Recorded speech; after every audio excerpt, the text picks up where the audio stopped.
الله عليه وسلم عرضت علي آمال أمتي حسنها وسيئها فوجدت في محاسن أعمالها الأذى يماط عن الطريق. حضرات، نیکیوں کو معمولی نہیں سمجھنا چاہیے اور چھوٹی چھوٹی نیکیاں انسان کا جو مقام اور مرتبہ ہے بڑھا دیتی ہیں، اونچا کر دیتی ہیں، جنت تک پہنچا دیتی ہیں. یہاں پر دیکھیے حضرت ابو ذر غفاری رضی اللہ تعالیٰ عنہ ارشاد فرماتے ہیں کہ اللہ کے رسول صلی اللہ علیہ وسلم نے ارشاد فرمایا، مجھ پر میری امت کے اچھے عمل اور برے عمل پیش کیے گئے. اللہ رب العالمین نے اپنے نبی کو نبی کے امتیوں کے اچھے اعمال اور برے اعمال کو بتایا کہ دیکھیے یہ آپ کی امت کے جو نیک لوگوں کے عمل ہیں اور یہ آپ کے امت کے برے اعمال ہیں. اب آگے سنیے، فرماتے ہیں کہ میں نے اپنے امت کے اچھے اعمال میں جو نیکی والے اعمال ہیں ان میں سے میں نے دیکھا کہ راستے سے تکلیف دینے والی چیز کو ہٹانا بھی ہے.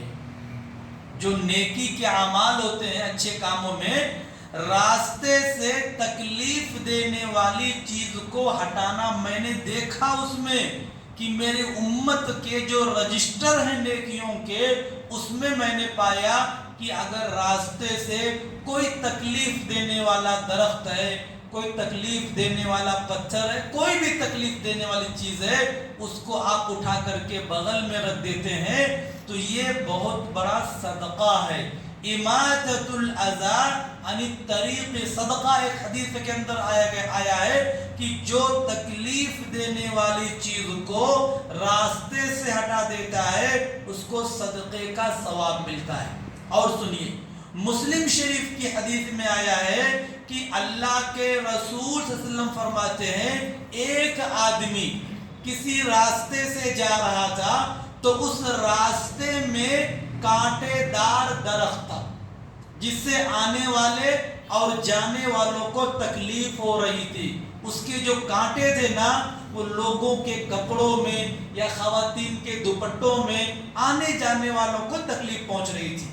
اس نے کیا کیا، گھر سے ایک فاوڑا یا کدال لے کر کے آیا اور اس کانٹے دار درخت کو جو بیچ میں تھا جس سے آنے اور جانے والوں کو تکلیف ہو رہی تھی، اس نے کاٹ کر کے اس راستے کو صاف کر دیا. اب حدیث سنیے کہ حدیث کے اندر آتا ہے اللہ رب العالمین کو اس کا یہ عمل اتنا پسند آیا کہ اللہ رب العالمین نے اس آدمی کو جنت کے اندر داخل کر دیا. ایک درخت جو تکلیف پہنچانے والا ہے، جو کانٹے دار تھا، اس کو کاٹ دیا، اللہ رب العالمین نے اس کو جنت کے اندر داخل کر دیا.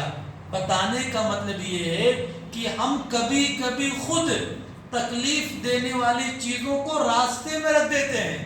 ایسا نہیں ہونا چاہیے.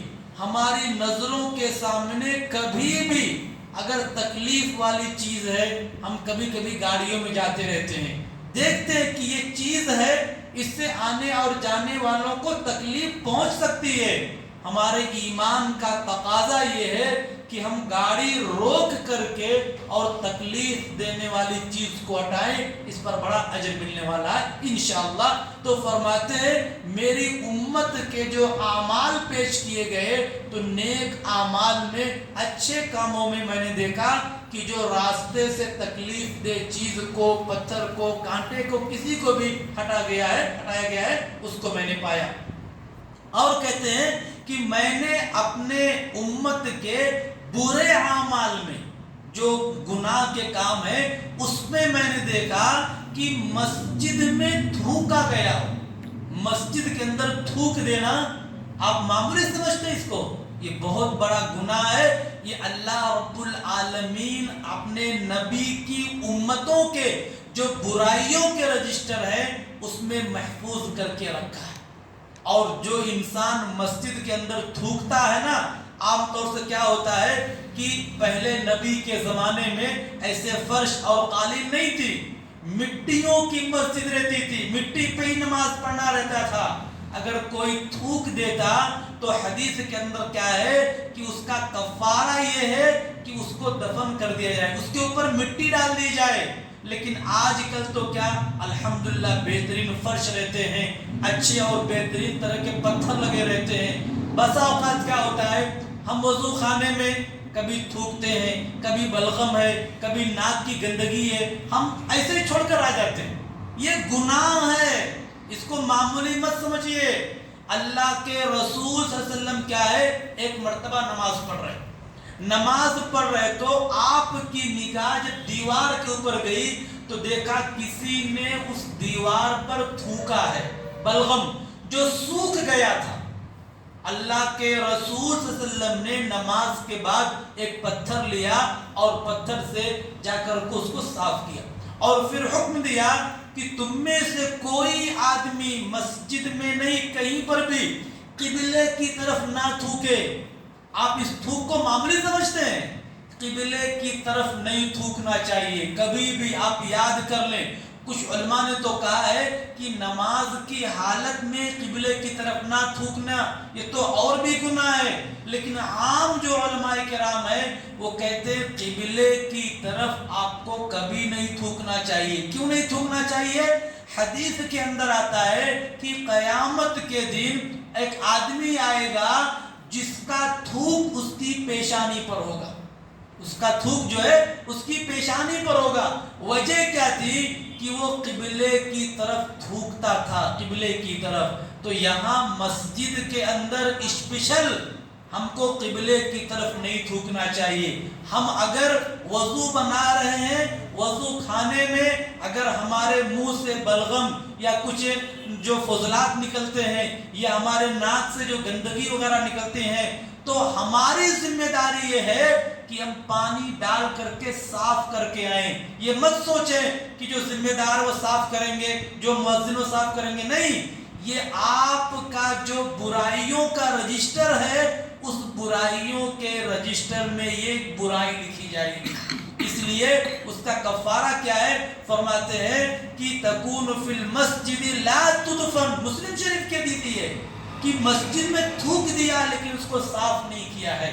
تو اس لیے اس حدیث سے ہمیں یہ بات معلوم ہوتی ہے کہ اسلام نے ہم کو چھوٹے چھوٹے اعمال کی رہنمائی کی ہے، چھوٹے چھوٹے برائیوں سے بھی روکا ہے۔ جہاں شرک سے روکا ہے تو ایسا نہیں شرک سے روک دیا اور بس ختم۔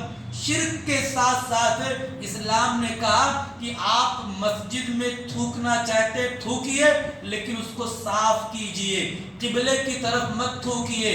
اور اسلام نے جو بڑے بڑے اور توحید کی تعلیم دی ہے اسی نے ہم کو یہ بھی تعلیم دی ہے کہ ہم کیا کریں کہ راستے سے اگر تکلیف دینے والی چیز ہے اس کو بھی ہٹائیں۔ یہ بھی ہماری نیکیوں میں اضافہ کرنے والے اعمال ہیں۔ تو چھوٹے چھوٹے اعمال کو ہمیں کبھی بھی حقیر نہیں سمجھنا چاہیے۔ اور ایک اہم پیغام اس حدیث سے جو ملتا ہے کہ مسجد کی صفائی کا اہتمام ہونا چاہیے۔ ہمیشہ مسجد کی دیکھ بھال جیسے ہم اپنے گھروں کی دیکھ بھال کرتے ہیں ایسے مسجد کی بھی دیکھ بھال، اس کی صفائی اور ستھرائی کا انتظام ہونا چاہیے۔ اللہ تعالیٰ دعا کہ اللہ تعالیٰ ہم تمام لوگوں کو قرآن اور حدیث کے مطابق زندگی گزارنے کی توفیق عطا فرمائے۔ اللہ رب العالمین ہم تمام لوگوں کو چھوٹی چھوٹی جو نیکیاں ہیں اور چھوٹے چھوٹے جو گناہ ہیں نیکیوں کے کرنے اور گناہ سے بچنے کی توفیق